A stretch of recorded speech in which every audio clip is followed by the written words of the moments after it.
Vuelvo al mar, como vuelven los salmones, buscando los amores que los hacen continuar.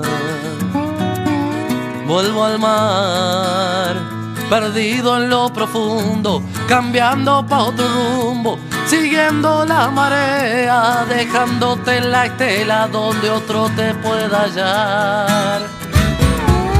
Vuelvo al mar, cargando tu perfume, mis velas son tus nubes que me obligan a escapar. Vuelvo al mar, soportando la tormenta, cortando la coleta, rezando a todos los santos me alejen de tu encanto y me abrace a Yemanjá. Vuelvo a estar cantando en una tarde de febrero, pintándome la cara de morguero. Desnudo vine al mundo y hoy estoy vestido. Nada más te pido, regálame tu olvido y déjame mi mundo.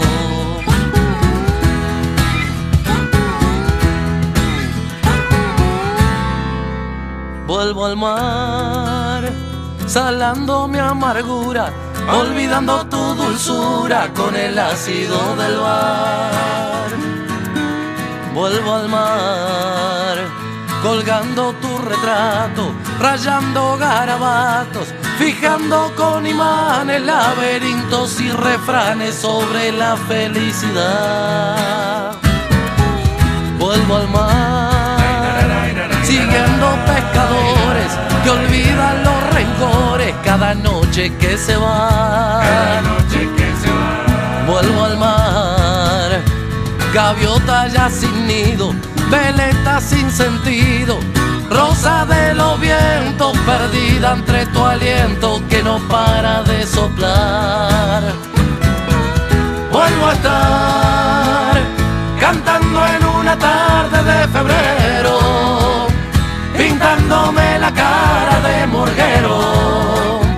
Desnudo vine al mundo y hoy estoy vestido. Nada más te pido, regálame tu olvido y déjame mi mundo. Vuelvo a estar cantando en una tarde de febrero, pintándome la cara de morguero. Desnudo vine al mundo y hoy estoy vestido. Nada más te pido, regálame tu olvido y déjame mi mundo. En mi mundo déjame. Vuelvo a estar cantando en una tarde de febrero, pintándome la cara de morguero. Desnudo vine al mundo y hoy estoy vestido. Nada más te pido, regálame tu olvido. Ahora en pluma, lápiz y veneno, Fabián Marquisio, cantautor uruguayo. Es un artista muy comprometido. ¿Cómo estás, Fabián? Pero un verdadero placer. Gracias por invitarme. Gracias por acercarte. Bueno, contanos cómo llegaste, las típicas preguntas que te hacen en estas entrevistas, así, ¿cómo fue tu recorrido? ¿Cómo empezaste? Porque yo tenía idea que vos querías ser biólogo marino. Exactamente. Sí, en realidad mi familia tiene una raíz musical muy grande. Mi padre siempre cantó, mi abuelo cantaba, mi hermana es cantante y se dedica a eso, y es pianista también, mi otra hermana toca el piano. O sea, venimos de raíz musical, por un lado, y por otro lado una raíz política. Mi padre también tuvo que ver con la política, y entonces siempre estuvo muy mezclado esas dos cosas. Y yo no quería hacer ninguna de las dos. Quería dedicarme a la biología. Me encantaban los animales, me encantaba. Y la vida me terminó llevando a ser músico. Fue una cosa increíble. Ya tocaba, tenía mis bandas, mis cosas, pero a los 16 años me enamoré perdidamente de una argentina. Epa. Sí. Y me fui a vivir a la Argentina, atrás de ella. ¿Sí? Siempre con la cabeza de que iba a seguir la facultad. Pero ese pequeño detalle me cambió un poco la vida, porque dejé la entrada a la facultad acá y dije, voy a entrar en Buenos Aires. Y no pude porque llegué tarde y la revalidación de las materias y no sé qué. Entonces empecé a tocar en Argentina para vivir. Tocar para vivir. Claro, era increíble, era rarísimo. Yo siempre cuento que yo soy el proceso inverso. Sí, de todo artista. A todo artista. Exacto. Yo tocaba para subsistir. Mirá. Y en realidad quería dedicarme a estar con ballenas. No, cantarle a las ballenas. Era ¿viste? muy raro, pero fue así. Y incluso me fui a Buenos Aires y empecé a tocaba en las peatonales, tocaba en los trenes. Mirá. Sí, mucho tiempo, toqué en la calle, bueno, empecé a tocar en boliches, tocaba en un boliche que se llamaba El Sedón, allá en 25 de Mayo y Córdoba. ¿Y qué tocabas en ese momento? Tocaba lo que viniera, lo que fuera. Lo que fuera. No temas tuyos, temas no, temas de otros, yo tocaba mucho blues, estaba muy metido en el ambiente del blues allá, con la gente de la Mississippi, con José Hermida, Papo, mirá. todo ese ambiente, tocaban en el Samovar de Rasputín, mirá. En Blues Espella, que eran boliches que estaban allá en San Telmo, que era frente a la Plaza San Telmo, que eran divinos boliches, y empecé a tocar y a meterme mucho en el ambiente del blues argentino. Pero siempre con la idea de, no, voy a dedicarme a la biología, y empecé a dar clase de guitarra, y después me vuelvo al Uruguay, y fue toda una cosa, creo que ya tenía 24, 25 años, ya había tocado por todos lados, y siempre todos los años me iba a enganchar en la facultad, ¿no? Entonces todos los años me encontraba con un amigo y le digo, sí, porque ahora termina diciembre y estoy en las materias, hasta que un día un amigo me dice, ¿hasta cuándo vas a seguir sanateando con eso a la facultad? Genial. Y vas a admitir que sos músico, porque sos músico. Mirá qué bien. Y fue como una revelación, digo, tenés razón, soy músico. Fue como el psicólogo que no había sido. Y me acepté a mí mismo, dije, soy músico. Y me terminé dedicando profundamente a la música. ¿Y ahí empezaste a escribir tus propios temas? Sí, yo siempre escribí, en realidad.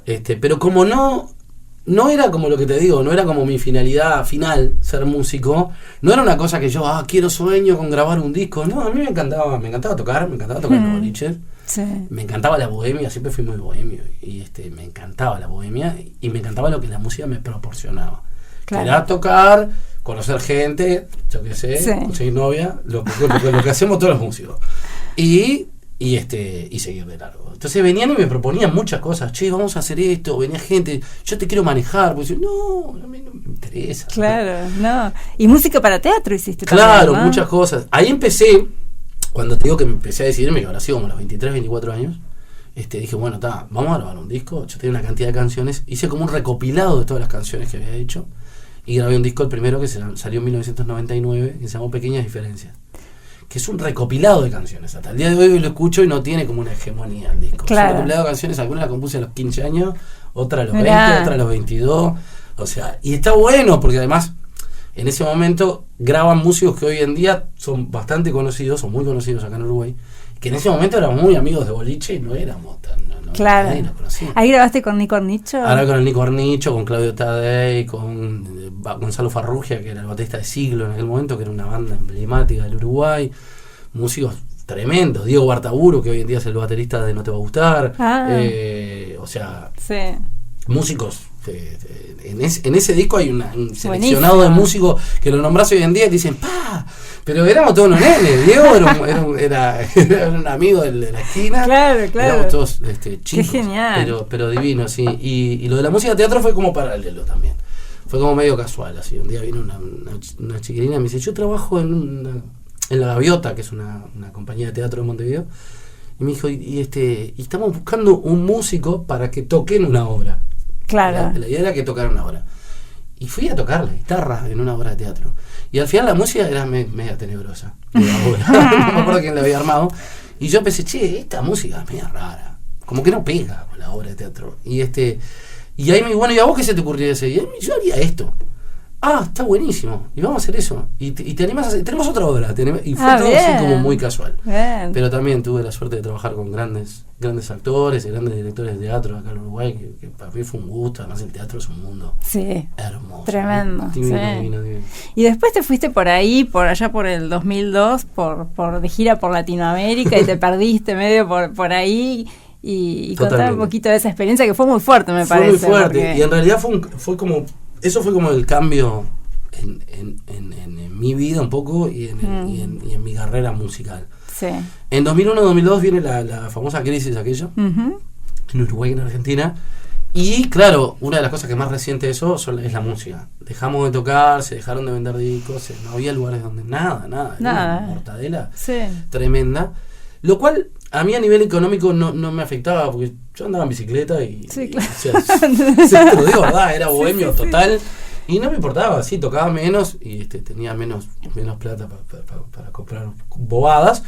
Pero no tenía familia, no era una cosa que me afectara profundamente. Pero sí me afectaba a nivel artístico. Porque no podía tocar, porque no podía grabar discos, no podía hacer nada, no había nada, no había propuestas de ningún tipo. Entonces fue que salió una propuesta de tocar en México. Y ahí dije, qué bueno toco en México, y me vuelvo por tierra hasta Uruguay, voy haciendo cosas. La idea era volver en un año, terminé demorando 5. Una cosa así. 5. Sí. Y me dediqué durante casi 5 años a recorrer América Latina y tocar también un poco como había vivido, así con esa bohemia, pero tocando en Venezuela, tocando en Colombia, en Perú, en distintos lugares con la guitarrita. Ahí fue cuando surgió el proyecto Agua. Ahí el proyecto de Agua de Colombia, exactamente. Viene esa historia de ese disco de Agua. Viene de que yo siempre, a través de mi hermana, que también trabaja en campañas políticas de apoyo al agua, siempre estuve en campañas de apoyo a que el agua fuera pública, que el agua fuera estatal, que todo el mundo tuviera derecho al acceso al agua. Tal cual. Y ese disco salió en Colombia también con unos artistas que en aquel momento no eran tan conocidos y que hoy en día son una cosa tremenda, como Chucky Town o Totó la Momposina, que hasta en Calle 13. Claro. Y grabamos ese disco alucinante, es un disco que se grabó en Colombia, que yo aporté una canción que se llama Patagonia Cumaná, que es una canción que grabé en el Amazonas colombiano. Y tiene un corito que hace na na na na na na na na na na na na, llora mi amor mirando la luna, llora mi amor al sol. Y ese na na na na na na na era un pueblo del Amazonas colombiano que se llamaba Macedonia, que era un pueblo evangelista, de indígenas evangelistas. Que es un poco lo que está salvando a las comunidades indígenas en el Amazonas, el evangelismo, increíblemente. ¿Ah, sí? Sí, porque sobre todo en la parte de Colombia, entre la guerrilla, los paramilitares, etcétera, el indígena, sufre tremendamente. Y la religión se está metiendo como en los pueblos indígenas y los está educando, está, haciendo que no se vuelquen a la prostitución, al alcohol, a todo lo que pasa cuando el indígena se contacta con Occidente, ¿no? Y cuando llegamos a ese pueblito nos recibieron cantando y nos pusieron, no fue una cosa fantástica, y nos ponían las flores y habían puesto todo un camino porque éramos como unos visitantes ilustres. Qué movilizante. No, fue alucinante. Y cantaban eso, na na na na na na na na na na, para recibirnos. Claro. Y yo los grabé y compuse esa canción arriba de ese corito. Y la grabé arriba del corito, en el disco Agua, y después esa canción se editó en un disco que se llama Música de Mar y Esquicio. En la canción original, el corito que escuchan son los niños del Amazonas grabados ahí, es el corito original, sí, incluso está en una tonalidad rarísima, porque ellos, claro, cantaron a su bola, ¿no? Entonces tuvimos que después adaptar todos los instrumentos al tono en el que estaban cantando los niños, ¿no? Entonces quedó es imposible de tocar porque está como en un la casi sostenido. Claro. Pero no es. Pero sí, fue una experiencia divina lo de América Latina, principalmente porque también era otra época, no fue hace tantos años, fue hace 15, ponele, que empezó todo, pero hace 15 años América Latina era muy distinta ahora, muy distinta. Países como Colombia o Centroamérica eran mucho más violentos, había y por otro lado no había la apertura que hay hoy en día hacia América Latina, que es una cosa que yo siempre toda la vida dije. Uruguay, Argentina siempre miraban hacia Europa, hacia Estados Unidos y no hacia América Latina. Hoy en día como que vas a Bolivia y la gente te entiende. Yo cuando decía estoy en Bolivia, todo el mundo acá pensaba que me iban a matar. ¿Qué fuiste a hacer? Claro, me decía, ¿qué haces en Bolivia? Claro. ¿Qué estás haciendo en el sur de Colombia? Salí de ahí que te van a matar. Era un tema. También pasó de todo. Me agarró un huracán, pasó cualquier cosa, estuve preso, me pasó de todo. Pero fue muy interesante. Y principalmente a mí lo que me dio fue la información de toda la música, de juntarme, de conocer ritmos argentinos, chilenos, bolivianos, alucinantes, músicos alucinantes, poderlos grabar. Y después cuando volví a Uruguay, copilé toda esa información y todo en un disco que se llamó América Feliz. Que era un disco que es muy caótico, que tiene que ver con ese viaje. Todo sobre canciones que hablan del viaje, de la mochila, de la carretera, la ruta, los hostales.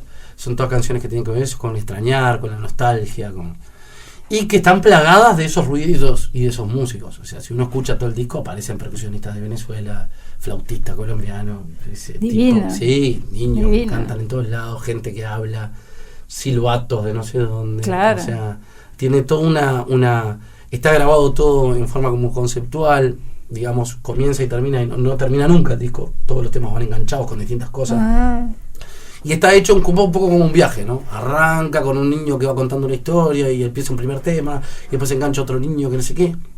Y se va conectando y uno lo escucha el disco de principio a fin, que está hecho un poco en esa forma de hacer los discos que hoy en día se está perdiendo, porque Sí. la gente escucha como los temas aislados. claro, sí. Pero está hecho como que está bueno escucharlo de principio Sí. a fin. Tiene Como un si- principio y tiene un fin. Como el disco. subirse al viaje. Exactamente. Esa es Divino. un poco la idea de América Feliz. Divino. ¿Y cómo te cambia, no, ese tipo de viajes, no? Porque vos fíjate que te cambió hasta tu obra. Ahí te sentiste realmente que empezaste Totalmente. a trabajar como artista y Totalmente. empezaste a creértelo. Esto que te Totalmente. costaba tanto de repente sentirlo, te diste cuenta y tomaste conciencia, sí o sí, no te Claro, quedaba otra. Claro, totalmente. Primeramente, América Feliz y todo ese viaje a mí me hizo como aceptarme a mí, aceptar cierta forma de ser músico que tengo. Sí. Que creo que es lo más complicado de los músicos. Más complicado de cantar bien, tocar bien, componer bien, ser buen instrumentista, es encontrar quién sos como músico. Que creo que Sí. lo definimos cuando decimos un nombre y todo el mundo asocia qué tipo de música es. Sí, eso pasa con todos los Con todo, artistas. exactamente. Y que es lo más difícil, porque el virtuosismo... Lo podemos tener, Lo es podemos estudiar, tener o no, podemos tener claro, también la voz, pero si no exacto. tenemos una personalidad, Tal una cual. esencia. Cuando yo digo los Beatles, todos sabemos lo que es. Sí. Cuando yo digo Ricardo Arjona, todos sabemos lo que es. Ujú. O sea, cuando digo AC/DC, sabemos lo que es. O sea, eso que al nombrarte, la gente dice, Fernando Cabrera, esto. ¿Te guste o no? Es esto. Claro. Arjona, ¿te guste o no? Es esto. Tal cual. Rubén Rada, ¿te Sí. guste o no? Es esto.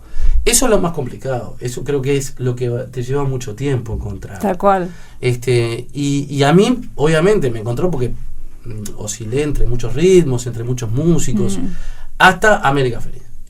Donde encontré que mi forma era como una forma periodística, musical, de narrar historias, o contar historias, o mostrar cosas a través de la música.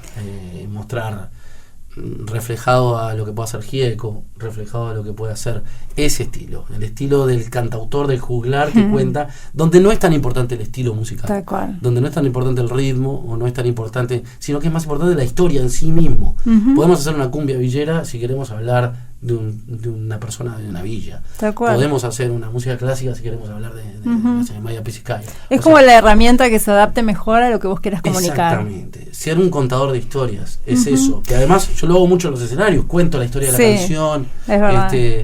Entonces, cuento la historia, canto la canción. Es muy importante. Y me acepté como eso, con un cierto perfil, un perfil latinoamericanista, que habla de Latinoamérica, que habla de nuestra cultura, con humor, con mucho humor.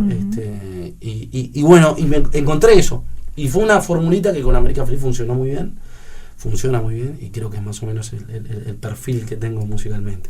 Y tenés también una faceta periodística importante, porque también haces radio, o hiciste, y tenías una revista musical, tengo entendido. Exactamente, sí, es una cosa que a mí me encanta, el periodismo. Sí. Creo que tiene mucho que ver con la Totalmente. música, mucho que ver. Y siempre trabajé, cuando estuve en Argentina trabajé en varias revistas de música, ya cubría recitales y escribía artículos para distintos lados. Cuando volví acá editamos Corcheas, que fue como la primera revista musical que hubo en Uruguay, era una especie del musiquero uruguayo, se editó varios años. Y cosa que me encantó porque conocía todo el ambiente musical, porque los entrevistaba, las hacía Claro, un placer. sí. Y trabajé en radio también bastante tiempo, con Carlos Peláez, teníamos un programa que fue para mí un gran programa, llamado Tan Ilustrados como Valientes, y donde yo estaba 3 horas diciendo bobadas constantemente y contando historias y hablando historias, pero fueron casi 7 años del programa de radio, que andaba bárbaro, tenía una audiencia bárbara. En un momento me ocupaba un tiempo tremendo porque tenía toda una producción en el programa que era complicado, la música también era complicada, entonces bueno, al final y ahora es como una cuenta que la tengo ahí pendiente. Hace como 2 años que no hago nada de periodismo y estoy como bueno, en cualquier momento, nunca se sabe. Cualquier momento. Fabián, y en 2010, Música del Mar y Esquicio. Música del Mar y Esquicio. Eso vino a ser como el segundo cambio, después de lo de América Feliz. Cuando yo edito América Feliz, cuando empecé a cranear lo de América Feliz, vivía en Montevideo. Y Montevideo en ese momento se había transformado en una ciudad muy ruidosa para mí. ¿Viste? Muy... Sí. Yo había venido toda esa cuestión de América, y América y Montevideo, coso, y los toques, y la gente, y la ciudad, y me prestaron un apartamentito acá, cerca de Punta Ballena, y me dijeron, quédate todo el tiempo que quieras. Y me quedé ahí a cranear América Feliz. Invierno, todo así. Con la idea de volverme a Montevideo, pero como me quedé acá en Maldonado, me quedé en Maldonado con una idea de procesar ese disco, componer, y armé todo el disco acá. Incluso el propio disco dice que el disco habla todo de América Latina, todo tiene que ver con América, pero que está dedicado a la costa fernandina o a la costa de Maldonado, porque fue hecho inspirado acá. Claro. Y que me queda una deuda de hacer algo para este lugar fantástico. Sí. ¿No? Pasa un tiempo y en vez de quedarme, me fui quedando y me quedé. Me terminé como radicando la mayor parte del tiempo acá.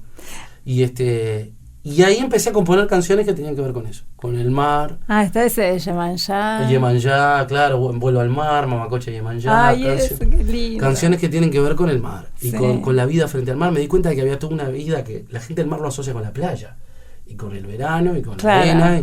Y me di cuenta de que era una gran injusticia, que no, que acá hay toda una vida de pescadores, de mejilloneros, de barcos, de naufragios, Tremendo. de religión, de Yemanjá, de magia de ese tipo, que no estaba narrado canciones, o que había muy pocas canciones que hablaban al respecto.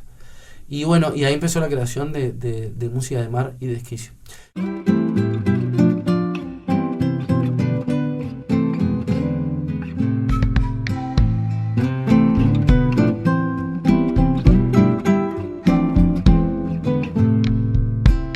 Con su collar de espuma canta la bruma al nivel del mar.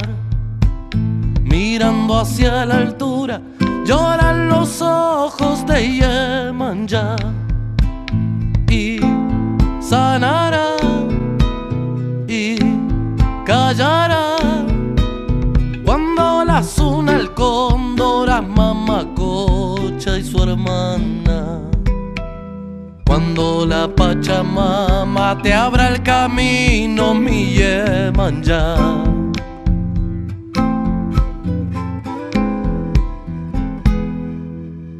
Sobre un puma de piedra, piel de totora, voz de cristal, soñando con mareas, la Mamacocha de la Aymara. Y sanará y callará cuando vean sus aguas aquel camino que lleve al mar. Cuando no haya fronteras que la separen de su hermana. Diosa de cobre, de sal y neblina, sube por la montaña cruzando tierras perdidas. Diosa de estaño, de coca y heridas, vuelca sobre las costas toda tu agua escondida.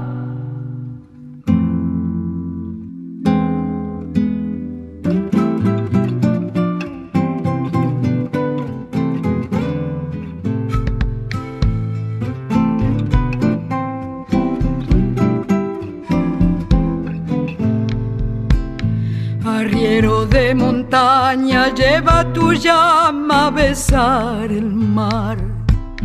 Aires de Antofagasta, Virgen de Copacabana. Y sanará y callará cuando de arena y nieve nazca la ruta de la verdad. Cuando la Mamacocha vea los ojos de Yemanjá.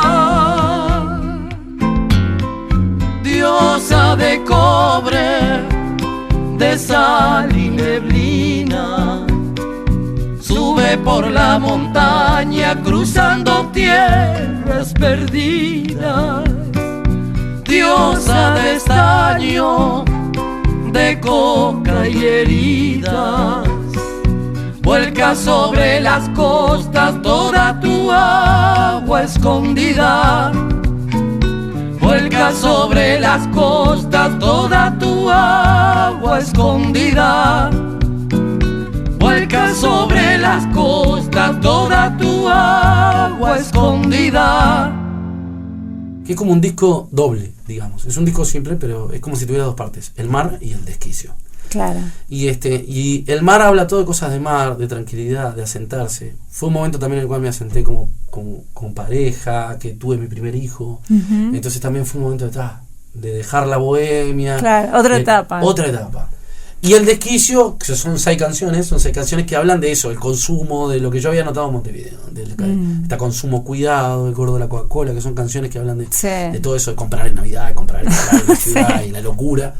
Y entonces es como 2 discos en uno. Sí. Hasta digamos el tema 11 es música de mar, son todas canciones de mar, y es un disco re pacífico. Y así, muy de relax. Yo lo pensé como un disco para escuchar un parador, ¿viste? Claro. Sentado en un parador tomando algo. Disfrutando. Y el otro que es medio caótico del final, ¿no?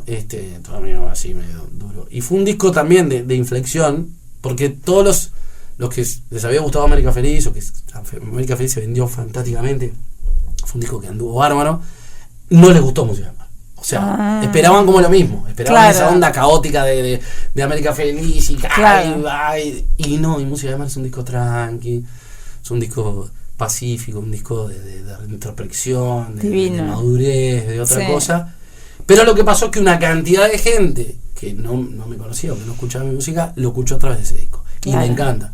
Y a América Feliz le gusta, pero no tanto. Le gusta más el otro disco. Claro, bueno, pero el artista tiene que ir creciendo. Exactamente. Yo creo que cada uno tiene como una forma distinta de ser, ¿no? Y a mí me pasa de que yo reflejo lo que te digo, periodismo musical. Tal cual. Reflejo lo que me va pasando, lo que voy viendo. Entonces, no hay artistas que encuentran una fórmula y la repiten. Claro. La repiten constantemente y le funciona y está bien. Yo no me gusta narrar en cada disco el momento en el cual estoy viviendo. Entonces, creo que los 2 discos esos, América Feliz y Música de Mar y Desquicio, son bien una muestra de 2 periodos totalmente distintos de mi música, de mi vida, que son un periodo de mochilero y de bohemia total, y un periodo de radicarme frente al mar y empezar a formar una familia. Tal cual. Y después surgieron más proyectos, seguiste siempre muy comprometido con el tema social o con las cosas que pudieran surgir en el caso del colectivo Villa Azul. Claro, en realidad toda la vida fui un poco por lo que te digo, porque al ser de esa manera la música en realidad se nutre de lo que está pasando. Tal cual. Entonces, al nutrirse de lo que está pasando, creo que también de la persona que nutre su música de eso, para mí tiene que ser consecuente con lo que dice, entonces tiene que apoyar. Exacto. O estar cuando lo llaman. Para mí eso es importantísimo.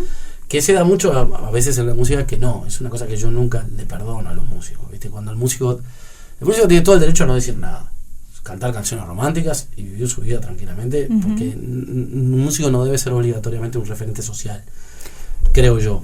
Sí, ser. Pero si se considera artista, yo creo que hay una función de comunicación. Hay una función de comunicación. Porque el arte es comunicación. Claro. Y el músico, si es artista, es comunicador. Claro, totalmente. Pero él puede tener el derecho de comunicar amor y pararse en ese lugar, o comunicar, yo qué sé, no importa.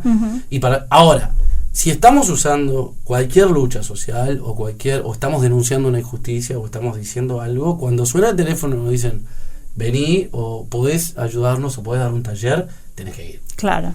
Porque en cierta manera sí estás denunciando, estás ayudando, pero también estás no lucrando, pero digamos te estás haciendo tu canción a través de eso. Entonces es muy importante que uno esté ahí. Por eso reconozco tipos como Billy Etti, tipos como León Gieco, personas que siempre están. Lo llamás y siempre van la Teja Pride, no sé, hay cantidad de músicos que vos sabés que ellos dicen, pero a la vez están. Como también hay de los otros, tipo que dicen mucho, que los llamás y nunca pueden. ¿Entendés? Y en realidad dicen, hablan de los niños, de esto, de lo social. Yo toda la vida hablé de eso, entonces obviamente mucha gente me escuchaba mi canción y me llamaba. Me decía, che, mirá, me encantó tu canción, la estamos usando en la campaña tal. Claro. ¿Vos podés venir? Sí. Y contanos de qué trata esto de Villa Azul. Villa Azul fue un disco así para mí tremendo, y también creo que es un antes y un después así de lo que yo he hecho, que es un conglomerado de artistas que yo armé, que nació por mi hijo mayor. Mi hijo mayor, el que había nacido cuando música de María Desquicio, cuando tenía 2 años y medio, lo diagnosticaron con TEA, con trastorno del espectro autista. Eso es otro golpe tremendo. Entonces ahí, otra bajada a tierra, entonces empezamos a tratar de ver cómo hacer mejor su vida con la madre, que se insertara en la sociedad, bueno, todo lo normal. Sí.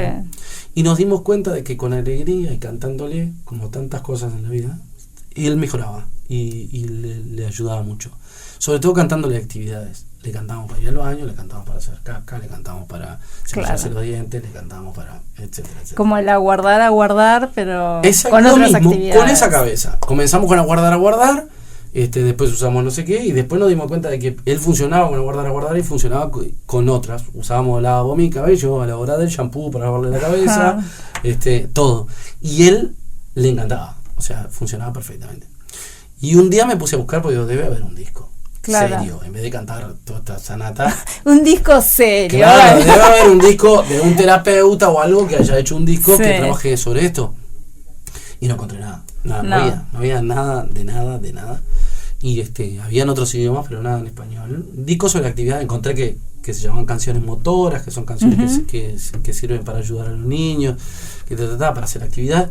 Pero encontré en distintos trabajos infantiles, no sé, una canción que hablaba de los colores, o en otro trabajo infantil una canción para cepillarse los dientes, pero no un disco que uno pudiera comprar y decir, bueno, acá tengo todo. Para aquel que no tuviera, nosotros con la madre de Antonio teníamos la capacidad de inventarle las canciones. Claro. Tengo la boca llena de besos y los voy a repartir. Antes de cruzar la calle, tengo que mirar muy bien. Pero hay gente que no tiene capacidad, entonces bueno, vamos a brindarle eso. Y ahí nació la idea de Villa Azul, sin ese nombre, sin nada. Bueno, vamos a hacer unas canciones sobre actividades. Sí.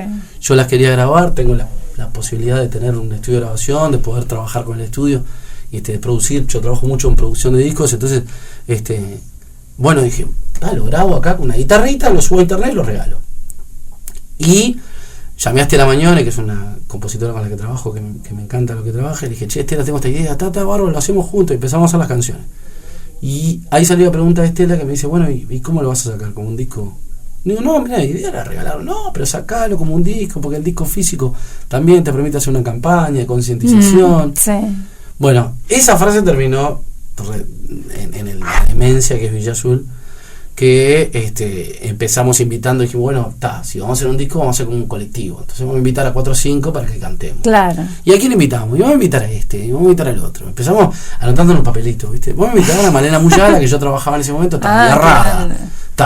vamos a invitar a tal, y vamos a invitar a Emiliano Branchiari, dale, que se reprende. Pero medio así, ¿viste? Medio delirio. Invitamos a 10 y le mandamos mail con la idea, ¿viste? Claro. Tengo esta idea, ¿qué te parece? Fantástico, me ponía, yo estoy, pero tendrías que invitar también a tal. Bueno, así fue todo. Che, ¿por qué no le decís a tal? Sonaba el teléfono y el Ale Puntone me decía, che, ¿por qué no invitas al Fata Delgado? Porque también estaría bueno que el Fata. Y bueno, y se fueron sumando, somos 50, ¿no? No, 50. Son 50 artistas, que está todo el mundo de acá, de Argentina, está Sandra Miano, de Argentina. Y bueno, y lo armamos, un proyecto de ser con la guitarrita, terminó siendo un disco de 26 canciones, enorme, con 1000 instrumentaciones, asesoría técnica de musicoterapeuta, psiquiatra, psicólogo. Fantástico. Fue todo un trabajo divino. Salió el 18 de diciembre ahora. En febrero fue disco de oro, o sea, en menos de 2 meses fue disco de oro, está al borde de ser disco de platino. Bien. No, sí, la verdad que es una locura.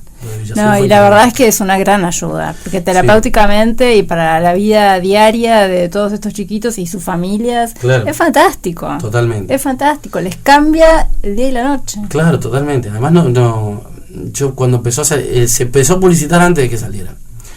Y si bien a mí me parecía una buena idea y que estaba a andar bien el disco, pero cuando salió, la primera nota fue del diario El País, que salió, bueno, se está haciendo esto. Empezó a llover así mensajes. ¿Dónde compro el disco? ¿Dónde compro el disco? Pará, nos habíamos grabado, estábamos grabando la batería. No, todavía no. Y bueno, instantáneamente a la semana o a los 2 días me llaman de una radio a la otra para hablar de cosas. Pará, pero no está el disco. No, bueno, pero ya está, toda la presión para claro, y entonces ya dije, bueno, esto se va, y nada, se fue mismo de las manos. Y principalmente yo digo, bueno, como había tanta expectativa, se generó mucha expectativa, que fue desde octubre hasta diciembre, salió el disco, fue, vamos a sale. Cuando salió el disco yo dije, porque no es como cualquier disco, ¿no? Uno saca un disco y si funciona, bárbaro. Y si no funciona, bueno, sacamos otro, no importa. Claro. Pero este disco era muy particular. Totalmente. Y claro, y a mí me tenía unos nervios. Me acuerdo que salió y era el 18, 19, 20 de diciembre y nadie ponía un comentario, nadie decía nada. Y yo digo, ¿estará gustando el disco? ¿Le gustará a la gente? ¿Estará funcionando con los niños? Porque me imaginaba así gente diciendo, che, muy lindo el disco, pero la verdad que mucha, pero no sirve para nada. Y ponerle que un día se lo dije a alguien y me dijo, no, pero esperá, tienen que comprarlo, escucharlo, pasárselo a los niños. Tal cual, aplicarlo. Es largo. Y empezó como en enero. Mi hijo ama el disco, se pasa cantando esta cosa, mi hijo, empezaron a llegar mensajes.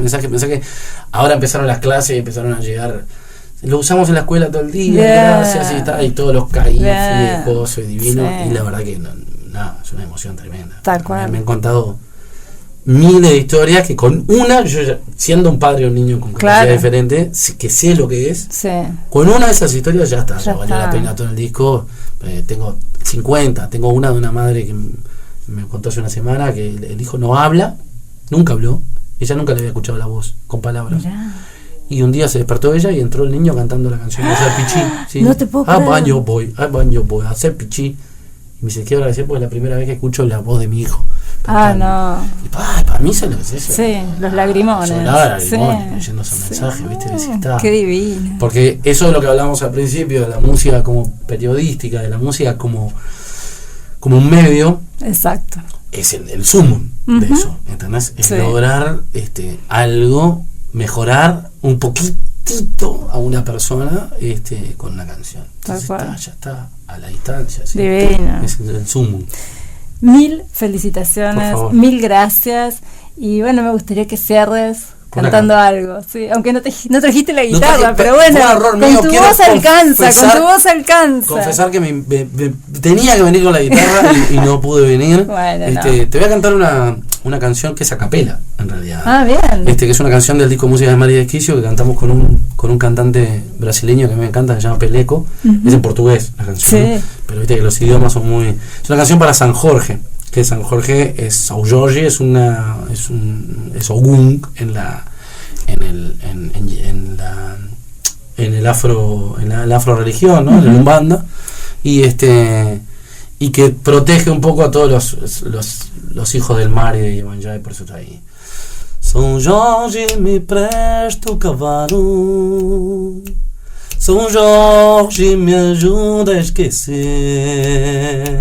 Se lembra que eu sou pedaço de mar que veja seus pés.